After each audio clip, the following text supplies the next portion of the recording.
লাম পেশ লু লালু বলেন মারহাবা বলেন আলহামদুলিল্লাহ। তাহলে আমরা দেখতে পেলাম বাচ্চারা নিজেরা পড়তে পারে কি না, ঠিক কিনা? এরপর আমার দ্বিতীয় ইয়া শুরু হবে।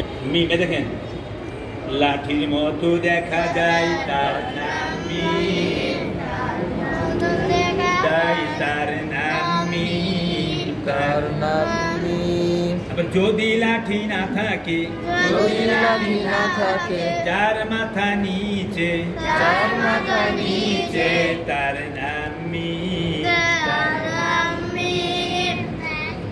তার নাম মিম জবর মা, মিম জবর মা, চাচা চাচা, হ্যাঁ মিম জবর মা, মিম জবর মা, মিম জের মি, মিম জের মি, হলো মিম জবর মা, মিম জবর মা, মিম পেশ মু, মিম পেশ মু, হলো মামু। একই সাথে সবাই কোন মিম জবর মা, মিম জবর মা, মামা।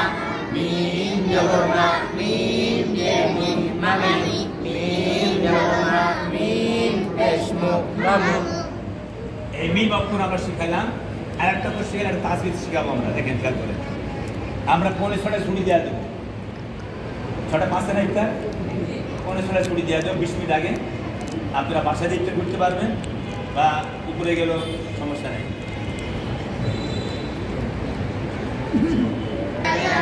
কিসের মতো দেখা যায় উপরে এক ফোঁটা, তার নাম নূন, তার নাম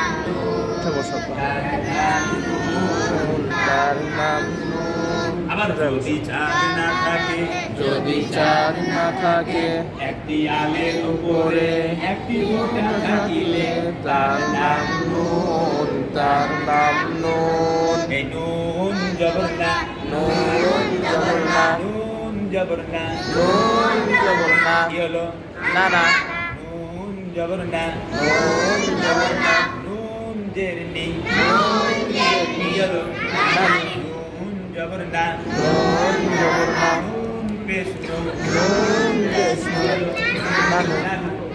একই সাথে সবাই কোন নুন জবর না, নুন জবর না, নানা। নুন জবর না, নুন জের নি, নানি। নুন জবর না, নুন পেশ মু, নানু। নুন এবং মিমের তাসদীদ হলে ওয়াজিব গুন্না হয়। কি হয় বলেন?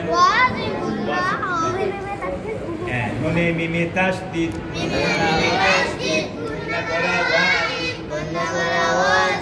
নুন অথবা মিমে যদি তাসদীদ পাওয়া যায়, নুন অথবা মিলে যদি তাসদীদে ওয়ালা মিম নুন গুন্না করা ওয়াজিব হয়। বলেন তাসদীদে ওয়ালা মিম নুন গুন্না করা ওয়াজিব হয়। তাহলে হামজা জবর আ, হামজা জবর আ, আ লাগবে নুনের সাথে, আ লাগবে নুনের সাথে, আন। নুনের উপর তাসদীদ, নুনের উপর তাসদীদ, গুন্না করা, গুন্না করা, গুন্না করা, এই যে গুন্না, গুন্না করা ওয়াজিব। এটা ওয়াজিব গুন্না। কি গুন্না? গুন্না। কি গুন্না? মিমে তাসদীদ গুন্না করা ওয়াজিব। গুন্না কয় আলিফ টানতে হয়, গুন্না চার আলিফ, গুন্না কয় আলিফ টানতে হয়, গুন্না এক আলিফ টানতে হয়। এক আলিফ বা 1 সেকেন্ড পরিমাণ কেটে পড়তে হবে। ইন্না আ'তাইনাকাল কাউসার, বলেন ইন্না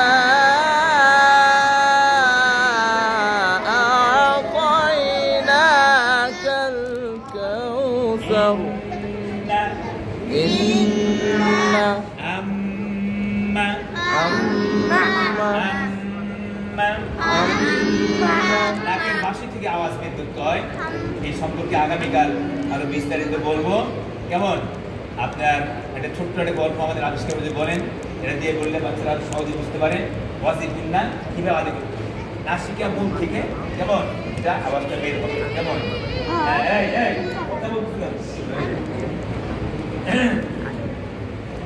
তাহলে